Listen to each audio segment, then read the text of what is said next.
What's up, everybody? What is my name?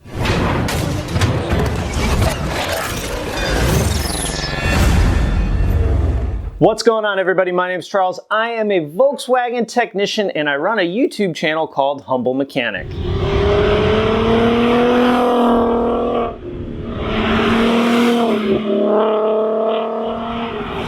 I picked up this R32 a little over a year ago, and I actually found it online after searching for, a couple of weeks, give or take. Flew to Florida and bought the car sight unseen, and then immediately, well, I should say the next day, went ahead and drove it home. 800-mile road trip home, made it home safe and sound, thankfully. Then after getting it home and doing a proper evaluation, found out that the car actually needed a ton of stuff.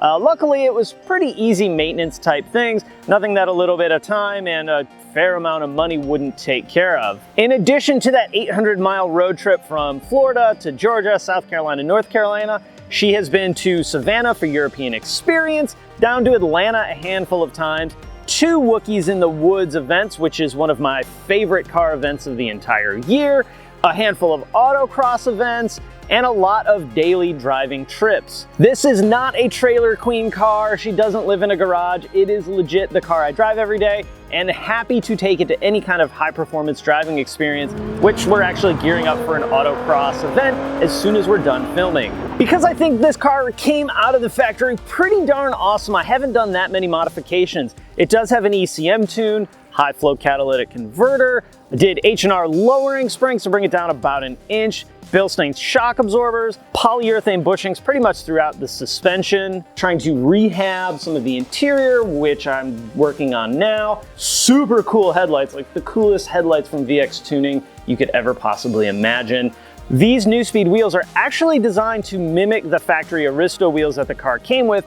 Even though I love these wheels and they're almost 10 pounds lighter per wheel than the factory ones, I still think the Aristos are the best looking wheel for the R32, and I have a set of those that I run my all-season tires on. Now, even though my plans are really to keep it as close to stock as it pretty much is right now, there's always that random chance that I might do something silly, like turbocharging it or supercharging it, but my goal, if I can keep that in line, is to keep it basically the way it is right now. Or buy a second one and turbocharge that one, because that sounds like a better idea. Yeah, so I need a Mark IV R32 supercharged, I think. Luckily, the things that the car did need when I got it were all pretty straightforward, easy repairs, things I've done tons and tons of times. The biggest challenge, though, that I ran into in all the stuff that I repaired was actually something that was done to the car beforehand. One of the tie rod's boots were broken when I first got the car, so something I wanted to make sure I took care of right away. Well, after getting it installed and trying to do an alignment, I could never get the alignment right. It turned out the tie rod end on the other side was actually the wrong one for a different Mark IV, which is why I couldn't get the alignment in. So we had to take that one off and put a factory one on, which that part wasn't a big deal. The big deal was figuring out why the heck we couldn't get that front alignment in line. The R32 has been a car that I've had this kind of infatuation with for quite some time, and what's really cool is when I first started at the dealership was right when these came out. So I remember doing new car check-ins on these cars right when they rolled off the truck. At the time, I didn't understand why anyone would pay $33,000 for a Golf, of course, being very young in my career. Now, totally get it, and these things are going for crazy money. I actually still don't know why someone would pay $45,000 for one of these. They're awesome cars, but I don't know for 15 years old if it's really worth $45K. That being said, if anybody wants to buy this one for $45K, I will happily sell it to you. In addition to the Mark IV R32, I have a Mark III GTI. So this is a 98 VR6 that I got a couple years ago. I actually bought it because someone traded it in at the dealership I worked at. So got a slamming deal on it there, and then drove it for a little while and then started modifying it. So now it is a turbocharged VR6. In addition to turbocharging the car, I've done a handful of maintenance and rehab on it because it didn't live the most well-loved life. It's a super fun car, very, very fast, way faster than the R32, a little bit scary at times, but still shaking out some of those heavy modification bugs on it. But it is pretty darn fun.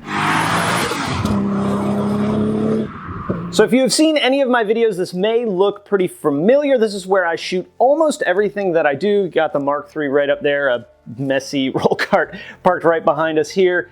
The video making process is pretty fun. It's interesting. You know what? One thing I think a lot of people don't realize is that to create a DIY video, even something very, very simple like brakes or a sway bar or whatever, it actually adds a tremendous amount of time to just doing the job, not including any of the editing or post-production stuff. So that job that maybe I could do in 20 minutes to an hour typically takes 5 to 7 hours of actual video production time because you're reshooting, doing it again, moving the camera around, the camera's chilling right over there, and making sure you get all the right angles so that when you guys watch it, you can see exactly what I'm doing instead of a shaky cam or the camera pointing right at the ground when you're supposed to be looking somewhere else.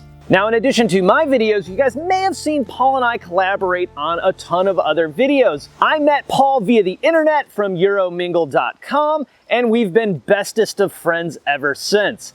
Actually, Paul and I do share many common friends and contacts in the industry, being that we both were dealership dudes for a long time. And while we don't always get a chance to work together and film or work on cars together, it's always a really good time when we get to collaborate and share our experiences and help you guys out fix your own car. How do I feel about the video that Paul made wearing that amazing beard for Halloween? I love it. You know, I am the first one to laugh at the dumb things that I do. Thankfully, I do a lot of dumb things, so it gives me plenty of things to laugh at.